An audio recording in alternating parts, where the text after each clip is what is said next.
యజ్ఞం చేయాలి అని అంటే పదార్థ జాతం లేదు, ఆజ్యం కావాలి, ముందర ధార్యం కావాలి. ధార్యం అంటే అగ్నిని నెలకొల్పేటువంటి స్థలం. తర్వాత దానికి కొన్ని లెక్కలున్నాయి. ఇటుకలు ఎన్ని ఇటుకలు ఎటువైపు ఏ విధంగా ఉండాలి అనేటువంటిది. దర్భలు కావాలి, శృక్ష్రువాలు కావాలి, ఇవన్నీ కావాలి. అదే చెప్తున్నాడు, పదార్థ జాతముల్ నెట్టన కానరామికిని. ఎంత ప్రయత్నం చేసినా అవేమీ కనపడలేదు. ఎందుకనంటే ఎప్పుడో సృష్టించిన తరువాత ఏర్పడేవి ఆ పదార్థాలన్నీ కూడా. అప్పుడే మొట్టమొదటగా సృష్టికర్త పుట్టాడు. సృష్టికర్త పుట్టిన తర్వాత సృష్టి చేస్తే ఆ పదార్థాలన్నీ ఉంటాయి. కాబట్టి నెట్టన కానరామికిని నిర్మలమైన తదీయ రూపమున్ గట్టిగా బుద్ధిలో నిలిపి. అన్నిటికీ ఆయనే దిక్కు. నన్ను పుట్టించిన వాడిని, స్వామి నేను యజ్ఞం చేయాలి అని మనస్సులో ఇతరమైనటువంటి భావన ఏమీ లేకుండా ఆ విష్ణువుని ధ్యానం చేయటం ప్రారంభించాట. జ్ఞానం చేస్తే బుద్ధిలో నిలిపి ఎవరిని? భగవంతుణ్ణి, పరమాత్మను. గురుర్ బ్రహ్మ, గురుర్ విష్ణు, గురుర్దేవో మహేశ్వర అన్న తర్వాత గురు సాక్షాత్ పరం బ్రహ్మ అంటామే ఆయన. ఈ ముగ్గురికి పైన అతీతంగా అన్నిటినీ ఆడిస్తూ పాడిస్తూ పడగొడుతూ లేవగొడుతూ ఉండేటువంటి ఉన్నాడే సర్వ నియామకుడు, సర్వకర్త, సర్వహర్త అయినటువంటి వాడు ఆయన్ని మనస్సులో భావన చేస్తూ ఉంటే గట్టిగా బుద్ధిలో నిలిపి కంటినుపాయమున మనంబున. నాకు ఒక ఉపాయము తోచింది. ఉపాయం నాకు మనసులో భావనకు వచ్చింది. ఎప్పుడైతే ఆ భావన చేశాడో వెంటనే పశు యజ్ఞవాట యూపస్తంభ పాత్ర మృద్ఘట శరావ వసంత కాలమును. యజ్ఞానికి కావలసిన పదార్థాలు పశువు, ముందర యజ్ఞ పశువు ఒకటి ఉండాలి, యజ్ఞవాటం ఉండాలి, యజ్ఞశాల.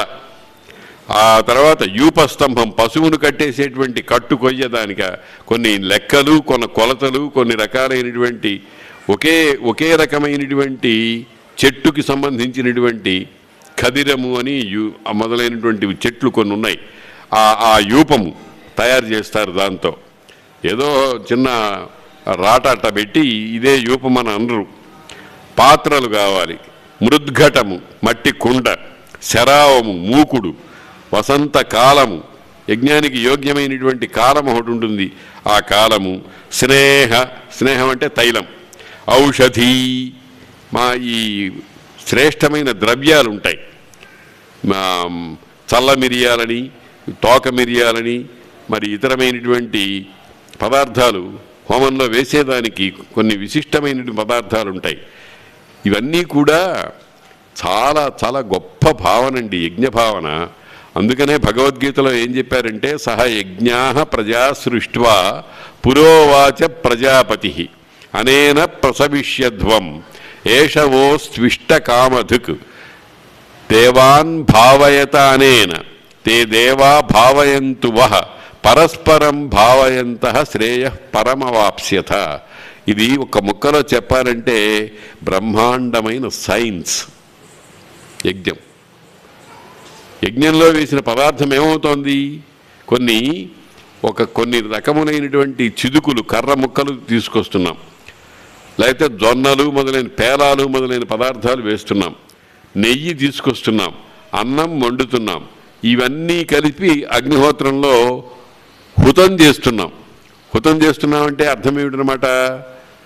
వాటి స్వరూపము లేకుండా చేస్తున్నాం. ఈ హుతం చేయటం అంటే ఇంకొక అర్థం ఏమిటంటే మనం ఇవన్నీ కలిపి ముద్దలు ముద్దలుగా నోట్లోకి పంపించి జీర్ణకోశంలో జఠరాగ్నిలో వేయటం లాంటిది. జఠరాగ్నికి పంపించడం లాంటిది. జఠరాగ్నిలో వేస్తే ఒక జీవుడు మాత్రమే సంతోషిస్తాడు. బాహ్యమైనటువంటి యజ్ఞధార్యంలో వేస్తే ఆ పరిసరాల్లో ఉండే వాళ్ళందరికీ ఆ రసము, ఆ యజ్ఞంలో మనం ఉపయోగించిన పదార్థాల సారమంతా వాయులీనమై వాయువులో కలిసిపోయి బ్రహ్మాండంగా అందరికీ సహకరిస్తుంది. అందుకనే యజ్ఞాన్ని గురించి అపోహలు చాలామందికి. ఈ యజ్ఞం అని చెప్పి నాశనం చేస్తున్నారు పదార్థాలని. ఇన్ని సీసాల కొద్దీ నేతినంతటినీ కూడా నాశనం చేసి పారేస్తున్నారు అని ఆక్రోశిస్తున్నారు. అది నాశనం కాదు. అది పర్యావరణ పరిరక్షక విధానం, అదొక రకమైనటువంటి విధానం. దాన్ని ఎక్కడికక్కడ చేసేవాడు. ఒక కోదండరామస్వామి ఆలయ పరిధిలో ఒక చోట యజ్ఞం చేసామనుకోండి, అవతల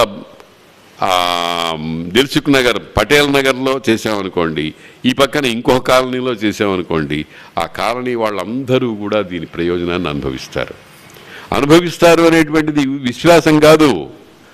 నేను చాలాసార్లు చెప్పాను, పచ్చిమిరపకాయ బజ్జీలు పక్క ఇంట్లో వేస్తుంటే వాసన వస్తుందండి మనకి అంటే అర్థం ఏమిటి? అది మనం తిన్నట్టే. అందుకనే అప్పుడప్పుడు నాకు అనిపిస్తుంది, నేను ప్యూర్ వెజిటేరియన్ అండి అని ఎవడు చెప్పడానికి వీల్లేదు.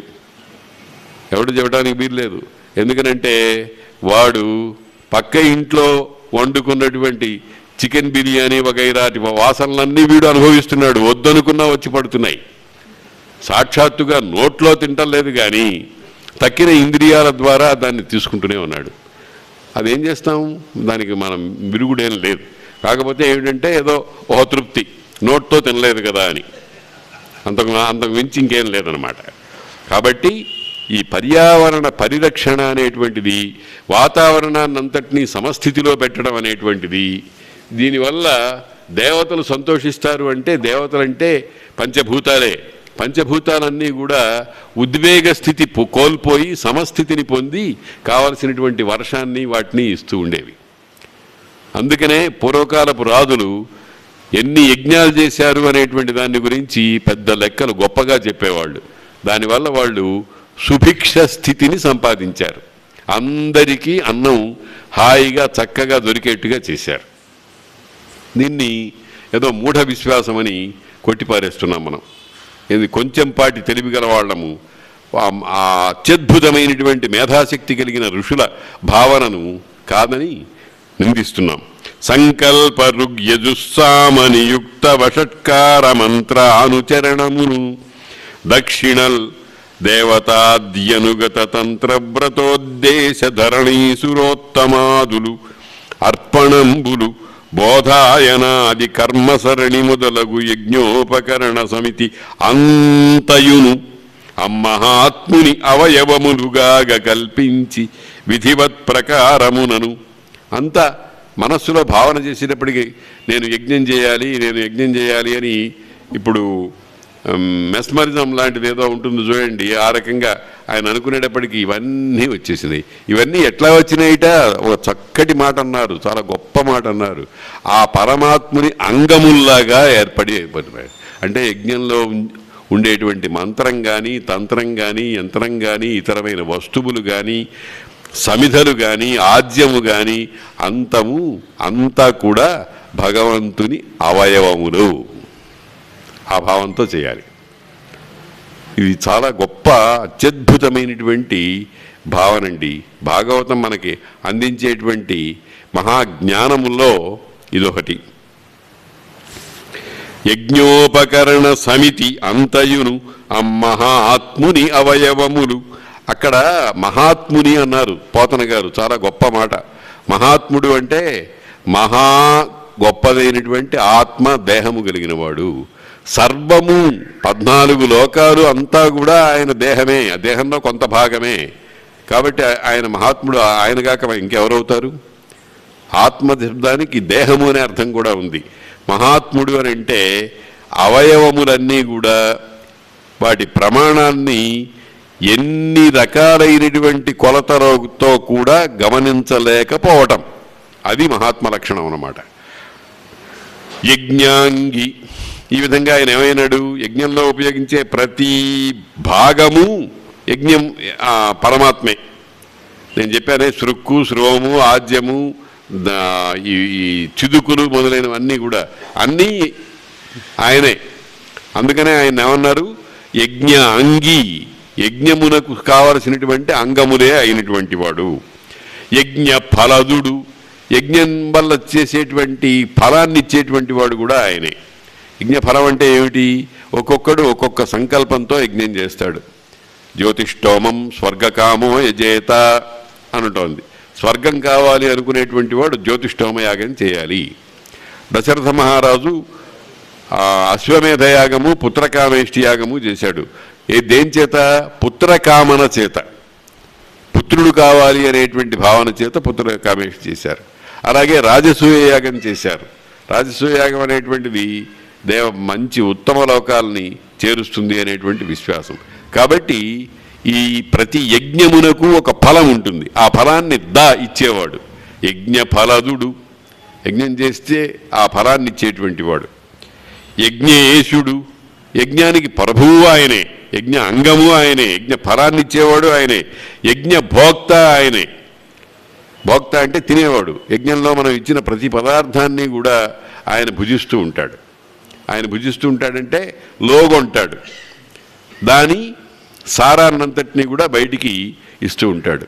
మనం అగ్నిహోత్రంలో వేసినటువంటి ఆజ్యము అక్కడ బాగా ఉడికి అందులో ఉండేటువంటి కొన్ని పదార్థాలేమో అందులో బూడిదగా తయారైపోయి సారభూతమైనది వాసన రూపంలో అక్కడ ఉండేటువంటి ప్రదేశం అంతటా వ్యాపించి ఉంటుంది. అది యజ్ఞ భోక్తృత్వం వల్ల వస్తుంది. అందుకనే వాళ్ళు పెద్దవాళ్ళు ఏం చెప్పారంటే అగ్నిదేవుడు దేవతలందరికీ కూడా ముఖము. అగ్ని ముఖావై దేవా, అగ్నియే ముఖముగా కలిగిన వాళ్ళు. అంటే ఏమిటి? మనం బ్రహ్మణే స్వాహ అని అగ్నిని ఎక్కడ వేస్తున్నాం? హోమాన్ని ఎక్కడ వేస్తున్నాం? అగ్నిలో వేస్తున్నాం. ఇంద్రాయ స్వాహ అని అగ్నిలో వేస్తున్నాం. ఈ అగ్ని ఏం చేస్తాడనమాట? మనం రాసిన ఉత్తరాలన్నీ కూడా పోస్టు డబ్బాలో పడవేస్తే ఆ పోస్టు డబ్బా నుంచి తీసి మళ్ళీ ఎక్కడి వాడికి బట్వాడా చేసినట్టుగా ఈ అగ్నిదేవుడు తక్కిన అందరూ దేవుళ్ళకి కూడా ఈ పదార్థాన్ని సరఫరా చేస్తుంటాడు.